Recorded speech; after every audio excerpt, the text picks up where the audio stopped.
এমনও একটা দিন গেছে যে 500 টাকার জন্য ঘরের জিনিসপত্র বেচে দিতে হয়েছে। ঘরের জিনিস বেচে সেই টাকা এনে তবে ছেলের মুখে ভাত তুলতে পেরেছি। তো হাই বন্ধুরা, সবাই কেমন আছো? আশা করি সবাই খুব ভালো আছো। Good morning. তোমাদের আশীর্বাদে আমিও খুব ভালো আছি।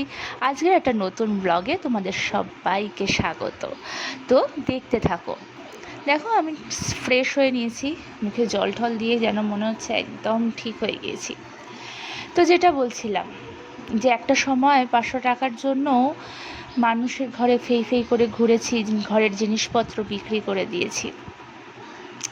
অনেক আশা নিয়ে সংসার করতে গিয়েছিলাম, সংসার সবার সাথে বাঁধতে গিয়েছিলাম, কিন্তু সেই আশা তো আর সবার পূর্ণ হয় না, সবার ভাগ্যে সব কিছু থাকে না। তো যাওয়ার পরে সব মোটামুটি প্রথম দিকে সব ভালোই চলছিল।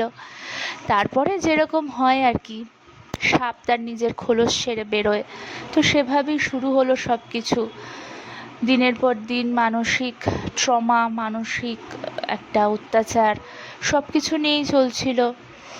তো যে নাতি, যে ছেলের জন্য এত সবার দরদ উতলে উঠেছিল, সেই ছেলেকে কেউ পুছেও দেখতো না। কারোর জন্য তখন অত দরদও উতলে উঠত না। সমস্ত কিছু একা হাতে সামলাতাম, সব কিছু। তা সত্ত্বেও অনেক অনেক কথা শুনেছি মানুষের, অনেক অপমান সহ্য করেও ছিলাম।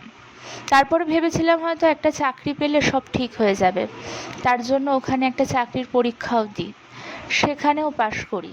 কিন্তু ওই যে ট্যাগ লাগিয়ে দেওয়া হলো, ছেলেকে দেখবে কে? ছেলেকে দেখার জন্য যদি সব কিছু ঠিক করে রাখতে পারো তাহলেই চাকরি করতে যাবে, নইলে দরকার নেই। ব্যাস, তারপরে আমার আর পড়াশোনাও হলো না, চাকরিও করা হলো না।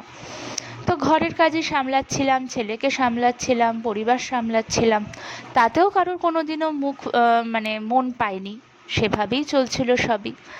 তারপরে তারপরে সব কিছু এমন একটা পর্যায়ে এসে দাঁড়ায় যে আর আমি সহ্য করতে পারলাম না। আমি নিজে ছেলের হাত ধরে একটা ট্রলি ব্যাগ নিয়ে সেখান থেকে বেরিয়ে চলে আসি। সেই আমার জিরো থেকে শুরু হওয়া, পুরো জিরো থেকে শুরু করেছিলাম সব কিছু। না ছিল খাবার, না ছিল মাথা গোঁজার ঠাঁই, না কিচ্ছু, না ছিল চাকরি। পরের দিন কি খাবো তারই কোনো হিসেব ছিল না।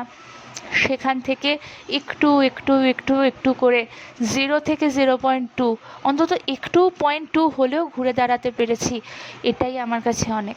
আমার তারা-মা না থাকলে আর আমার যদি সদিচ্ছা না থাকতো, হয়তো এ সমস্ত কিছুই হতো না। আর তার সাথে তো অবশ্যই বলবো, আমার হাজব্যান্ড যদি আমার সাথে না থাকতো তাহলে কিছুই হতো না।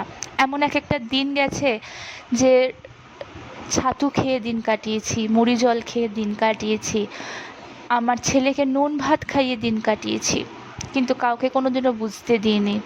আমার এটাই একটা জেদ যে আমি যতই কষ্ট করে নেব না কেন, আমি কারোর পায়ের নিচে গিয়ে পড়ব না। তারপরে সেখান থেকে ছেলেকে নিয়ে চলে আসার পরে তারপরে একদিন বড় দেখি বলল যে আমাকে বাঁচা, আমি বাঁচতে চাই। ব্যাস, আমার বাঁচার লড়াইয়ের সাথে আরও একজন সংযোজন হলো, আমার হাজব্যান্ড। সেও চাকরি টাকরি ছেড়ে দিয়ে কলকাতায় চলে আসলো, নিজের জিনিস বিক্রি করে দিয়ে ফ্লাইটের টিকিট কেটে নিজের ভরসায়, মনের জোরে, তখনও কিচ্ছু নেই, পুরো জিরো, আমি আমার হাজব্যান্ডকে নিয়ে কলকাতায় চলে এলাম।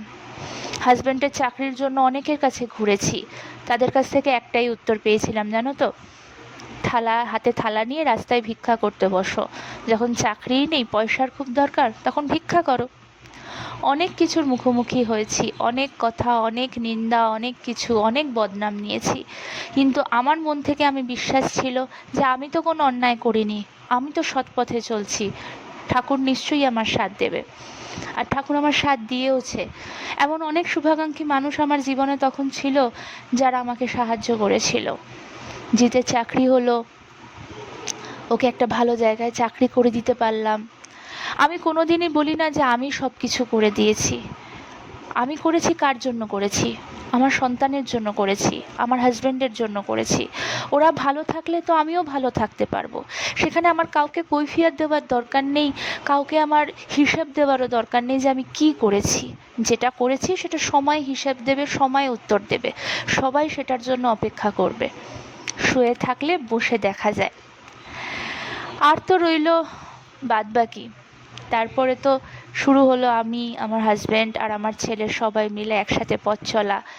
ছোটোবেলা থেকে ভাড়া বাড়িতেই জীবন কাটিয়েছি, এখনও পর্যন্ত ভাড়া বাড়িতেই রয়েছি।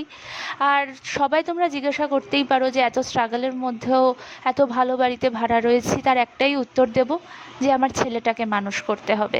একটা ছেলেকে বা একটা সন্তানকে মানুষ করতে গেলে একটা ভালো পরিবেশ দরকার। পরিবেশটা খুব ইম্পর্ট্যান্ট ওর বেড়ে ওঠার জন্য। সেই কারণেই সমস্ত কিছু স্যাক্রিফাইস করে দিয়ে ওকে ভালোভাবে মানুষ করার জন্য উঠে পড়ে লেগেছি, যাতে ওকে কেউ আঙুল তুলে বলতে না পারে যে তুই এটা, তুই ওটা। কেউ যাতে কোনোদিনও ওকে খোঁটা না দিতে পারে, সেটার জন্য